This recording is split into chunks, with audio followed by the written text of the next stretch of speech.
بسم الله الرحمن الرحيم الحمد لله والصلاة والسلام على رسوله وعلى آله وصحبه وسلم تسليما كثيرا مزيدا إلى يوم الدين أما بعد.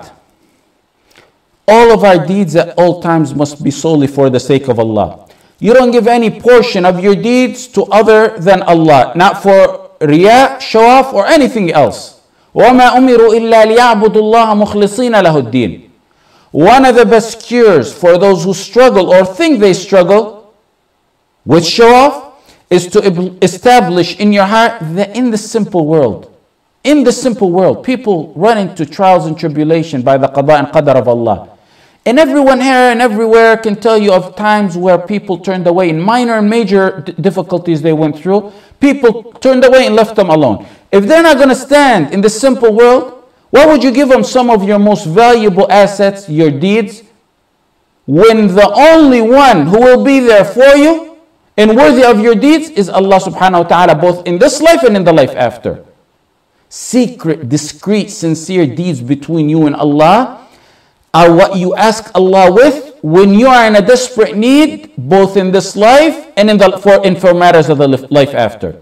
You know the story in Sahih Muslim of the three men who sought refuge in a cave when it began to rain. As they entered the cave in Sahih Muslim, it closed upon them. One of the three men said, "Get up, each one of you, and make dua through your deeds so Allah can rescue us." So the first man got up and said, "Oh Allah, my children wept at my feet because I didn't deem it advisable to serve milk to them, because when I returned from work late, I found my parents were sleeping. Oh Allah, I remained at my parents' head as my children wept all night long until daylight broke out, and I fed them. Then I fed my kids. Oh Allah, if I did that for your pleasure and in your sake only, grant us riddance from this trouble that we are in, oh Allah." And the rock slipped away a little bit, but not enough for any of them to leave. Know how he said, if I did it for your sake and your sake only. Yes, it was the deed he did, but it's also the sincerity of that deed, the secretiveness of that deed. The next one gets up, he says, "Oh Allah, I had a cousin that I wanted to have relationship with her, and she refused, and one day she fell on a hardship. She said, I need to borrow 100 dinar. And I agreed to give her 100 dinar if she had a relationship with me. Oh, he said, oh Allah, when I approached her for intercourse, she said, servant of Allah, fear Allah, attaqillah, and don't break this seal of chastity except by its lawful means. Ya Allah, I got up. Oh Allah, if I did that for your sake and your sake only, grant us riddance from the trouble and problem that we are facing."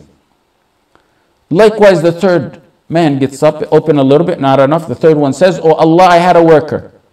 He didn't take his wages for that day. He left some of his rice, so I planted it, and I became rich with flocks of cows and sheep from that investment. He returned to me later and he said, fear Allah and give me my wages. So I told him that flock of sheep and cows are all yours. He said, fear Allah and don't mock me. And he said, oh Allah, I told him, I'm not mocking you. Ya Allah, if I did that for your sake and your sake only, then remove this hardship that we're facing." The rock moved away and they were finally able to leave from the cave. You want that to happen to you? It's not impossible. That's why the Prophet ﷺ taught us this. If you want that to happen to you, Ramadan is the best time to stock up on secretive, sincere deeds. Let nobody know about them. You yourself try to forget about them. The days go by. Life is pregnant with its trials and tribulation.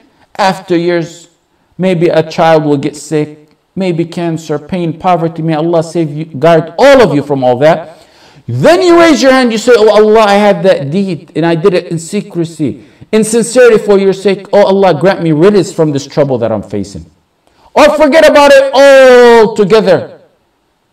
And let Allah remind you of it when it's placed in your scale on the balance on the judgment day. Wallah al-azim, Allah will remind you of it. فَلَا تُظْلَمُ نَفْسٌ شَيْئًا وَإِنْ كَانَ مِثْقَالَ حَبَّةٍ مِّنْ خَرْدَلٍ أَتَّيْنَا بِهَا وَكَفَى بِنَا حَاسِبِينَ. We shall set up the balances, the scales of justice on the judgment day. No one will be dealt with in oppression. No one will be dealt with unjustly. And if there's a tiny weight of mustard seed of a deed, we will bring it. Ibn al-Qayyim rahimahullah said, Deeds without sincerity are like a traveler who carries a water jug full of dirt. Carrying that jug burdens him and doesn't bring him no benefit. What a statement. What an amazing statement. Deeds without sincerity are like a traveler who carries a water jug full of nothing but dirt. Carrying it burdens him and brings no benefit. What does dirt, sand, do to someone who has nothing but sand in a desert? Dawood ibn Abi Hind fasted for 40 years. His own wife didn't know about it. He was a will maker. And his wife would prepare some food for him and send him off when he leaves to work. He would give it to a poor man in the market and return at night after Maghrib to break his fast with his wife. The people in the market think that he ate with his wife. And the wife thinks that he ate from that which she prepared for him, which he gave for a poor man. Sincerity. Sincerity. That's what it was about. He prayed qiyam for 20 years. His wife didn't know about it. Ikhlas. Ayyub al-Sikhtiyani used to pray the entire night.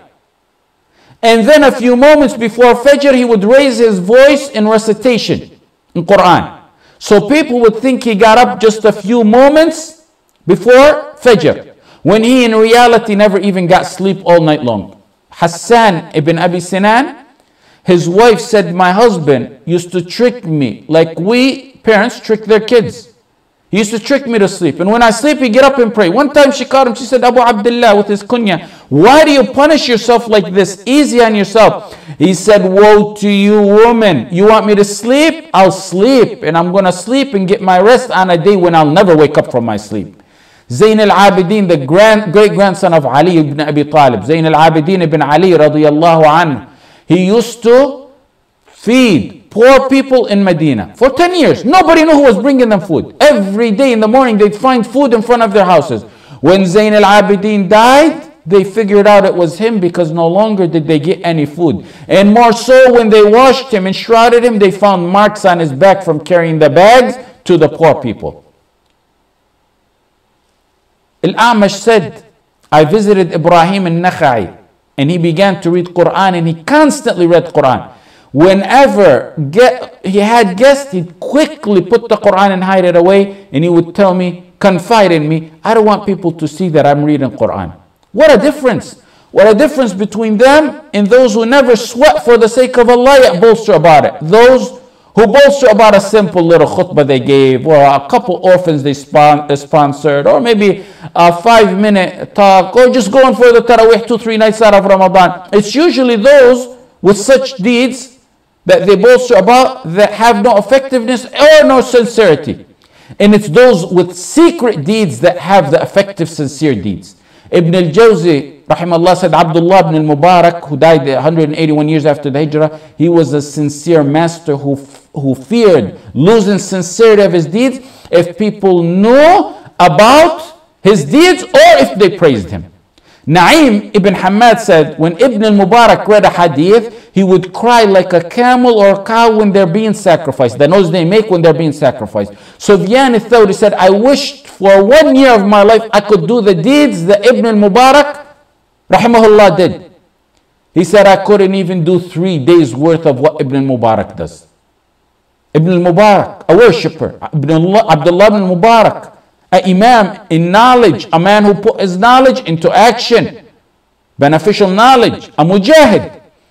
He went with the Muslim army one time to fend off the Romans, and when the armies clashed or posted up to begin the war, as was the trend back then, a man from each side would start off the fight. So a man from the Romans got up, he said, who wants to sword fence with me? Which is the one-on-one fighting with the sword. One Muslim stood up to him, fought him for a while. He was wounded and the Roman Ilj killed him. A second man, Muslim, went up to him. Same thing happened. Third man, got killed. Same thing. The fourth man fought him for some time and killed him. The people crowded around this heroic man to see who he was. Abd ibn Sulaiman said, I was among those who crowded around this hero to see who he was. He turned out to be someone who was masked. He covered his face. He didn't want nobody to know who he was. And he walked away from the crowd as if nothing happened. Abda said, I grabbed his mask, covering, and I took it off. And it was no other than Abdullah ibn Mubarak. Abdullah ibn Mubarak said, Abu Umar, the name of the kunya of the man who pulled the mask off, Abda, he said, you are among those who expose us? You are among those who expose. He considered exposing him. Commenting on this story, Ibn al-Jawzi said he's a sincere master who feared it would affect his sincerity if anyone ever seen or praised any of his deeds. Ahmad ibn Hanbal said, Allah did not raise Abdullah ibn Mubarak to the elevated status that he reached except by secrets he had between him and Allah. Establish those secrets this month, these days. Ibn al-Jawzi mentioned that Al-Hasan al-Basri and Ibn al-Mubarak, they lived in the same time for a period, and they took a walk one day. When they got to a fountain to drink, it was crowded. Had people known who they were and recognized them, they would have opened the way for them. But no one knew who these men were. Abdullah ibn Mubarak reached the fountain, broke through the crowd, reached the fountain, drank, and left. And then he looked at Al-Hasan al-Basri. Al-Hasan al-Basri, he said, he looked at me and said, this is the right way to live. Imam in every aspect that you look at it. They were all imams in every aspect they look at it. They don't want nothing to be known. Secret deeds that no one knows about it. Tears in the deep darkness of the night. Recitation in the deep darkness of the night. Allah will raise your mention in honor in both worlds. Al-Rabi' ibn Khuthaym, the worshipper who used to cover his worship so no one would know what he did. When he recited Quran and he seen people were about to pass by, he would cover it with his thawb so no one would know who he would recite it. فَلَا تَعْلَمُ نَفْسٌ مَا أُخْفِيَ لَهُم مِّن قُرَّةِ أَعْيُنٍ فَلَا تَعْلَمُ نَفْسٌ مَا أُخْفِيَ. No person knows what is kept hidden. Hidden. مَا أُخْفِيَ is hidden.